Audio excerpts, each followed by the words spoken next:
Welcome to Edmunds 3 and 3, where we give you 3 points of view on the latest automotive topics in 3 minutes.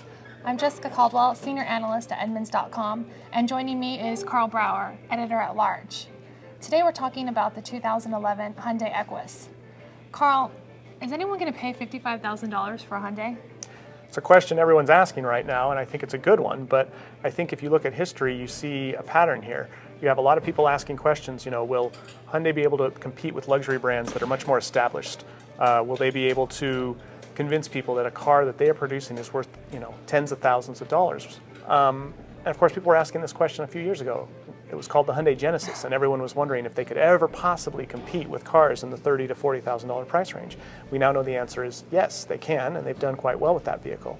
So I think, if nothing else, history suggests this is a possible success for them. It's not a guaranteed, but it can be done. It's interesting you mentioned the Genesis. That was an interesting marketing exercise and something that Hyundai has done really good over the past few years on. They just lost their marketing guru to Nissan and now to GM. And I really think that the Equus is going to present an interesting marketing challenge of getting that car into the dealerships and getting people used to that price point at a Hyundai dealership. Yeah, and I think what Hyundai probably is keeping in mind for themselves is that this is a small market no matter who's selling cars here. Right. BMW, Lexus, Mercedes, the established brands, they don't exactly pay the bills with those cars either. These are just cars that help extend their brand upward and give them these halo vehicles. And that's all Hyundai wants with the Equus too.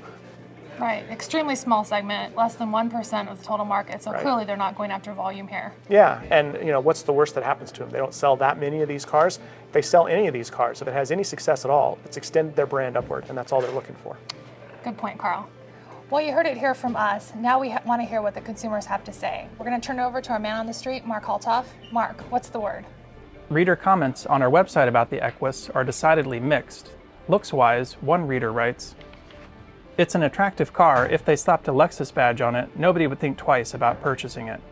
JSF says, "Looks good in person, like a mini S-Class." On the downside, another reader comments, "Hyundai has not realized that there is a fine line between classy and gaudy when using chrome trim." Many readers doubt that Hyundai can really compete with the likes of Lexus, BMW, and Mercedes. Banker Danny writes, "The Equus might be a terrific car and even a terrific value, but most $50,000 sedan buyers aren't really value shoppers."